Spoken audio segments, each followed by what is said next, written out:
ঠান্ডা ঠান্ডা ঠান্ডা গর্তের মধ্যে ঠান্ডা পাইছি এই ঠান্ডা আমি নেবো, আরে না না না ঠান্ডা আরে না আমি নেবো, আরে আমি নেবো, আরে সাউন্ড বেটা ঠান্ডা না রে ভাই এটা হচ্ছে আমাদের Realme 14 5G আমাদের হাতে চলে আসছে Realme 14 5G এন্ড এটা কিন্তু আমরা এখন আনবক্সিং করব একসাথে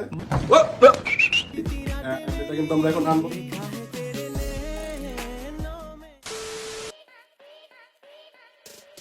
প্রথমে ওপেন করে আমরা ডিভাইসের মধ্যে কিন্তু একটা দেখতেছিলাম যে অনেক সুন্দর একটা ব্যাক কভার আছে ফোনের সাথে। সো এটা আপনারা যদি অর্ডার করেন আপনারা কিন্তু ব্যাক কভারটা পেয়ে যাবেন। ব্যাক কভারটা অনেক সুন্দর আছে। অ্যান্ড তারপরে আমাদের ফোনের সাথে যে আরও যেটা থাকে যে ফোনের চার্জার, একটা ফোনের চার্জার আর কেবল, সেটাও ছিল। এবং তারপরে যে আমাদের ফোনটা Realme 14 5G, ওটা কিন্তু অনেক সুন্দর একটা ডিভাইস। লুকটা অনেক বেশি জোস, লাইক আপনারা দেখলে বুঝতে পারবেন যে লুকটা অনেক সুন্দর, দেখলে ভালো লাগবে। অ্যান্ড এটার কিন্তু লাইক 6000 mAh ব্যাটারি আছে। তারপর হচ্ছে ডিসপ্লেটাও কিন্তু অনেক ভালো, লাইক 120 হার্জের স্পোর্টস ডিসপ্লে। সো আপনারা কিন্তু মানে গেমিং এর সময় অনেক ভালো লাগবে আপনাদের গেম খেলতে, যে কোনো গেম খেলতে ভালো লাগবে আপনাদের, বিকজ ডিসপ্লেটা অনেক ভালো। আমি আসলে চেক করতেছিলাম যে এখানে ওয়েটটা কেমন, যেহেতু আমাদের গেম খেলার জন্য লাইক বেশি ওয়েট হলে একটু হাতে ব্যথা করে অনেকক্ষণ খেলার ফলে।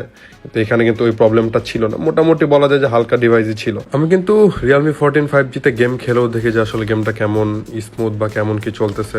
আমি কিন্তু গেম অনেক স্মুথ পাইছি, বিকজ এখানে Snapdragon 6 generation 4 and 5G chipset use করা হয়েছে। সো এখানে গেম ভালোই স্মুথ ছিল। আর লাইক প্রপার 90 FPS কিন্তু পাওয়া যাইতেছিল, যে প্রপার 90 FPS আছে একদম। সো ওভারঅল গেম প্লের এক্সপিরিয়েন্সও ভালো ছিল। আর তারপরেও আরও যে বায়োনিক কুলিং সিস্টেমটা আছে, যেটার কারণে আপনার ফোন কিন্তু হিট হবে না তেমন একটা। সো আপনি কিন্তু ফোন মানে গেম খেলার সময় ফোন হিটের ইস্যুটা কিন্তু অনেক বড় একটা ইস্যু। এই বায়োনিক কুলিংয়ের মাধ্যমে কিন্তু এই জিনিসটা অনেক কম হবে, বলা যায় যে অনেক ভালো আরও এক্সপিরিয়েন্স পাওয়া যাবে। তবে এই বাজেটের মধ্যে কিন্তু আমার কাছে বেস্ট লাগছে এই ফোনটাই। সো এই বাজেট যাদের আছে তারা কিন্তু এই ডিভাইসটা দেখতে পারেন এবং এই ডিভাইসটা আপনারা কিন্তু পারচেস করতে পারেন।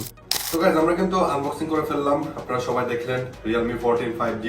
সো আমার মতে এই ডিভাইসটা বাজেটের মধ্যে অনেক ভালো ডিভাইস, এন্ড স্পেশালি কিন্তু এই ফোনটা গেমিং এর জন্য বানানো হয়েছে। সো আপনারা চাইলে এই বাজেটের মধ্যে এই ফোনটা দেখতে পারেন, এই ফোনটা আপনারা পারচেস করতে পারেন। এন্ড ওভারঅল পাবজিও খেলে দেখছি, পাবজির এক্সপিরিয়েন্স অনেক ভালো ছিল, পাবজির এক্সপিরিয়েন্স আপনারা দেখছেন। সো আই থিঙ্ক বাজেটের মধ্যে বেস্ট ফোন এই সেগমেন্টের মধ্যে। সো আপনারা চাইলে সবাই এই ফোনটি নিতে পারেন।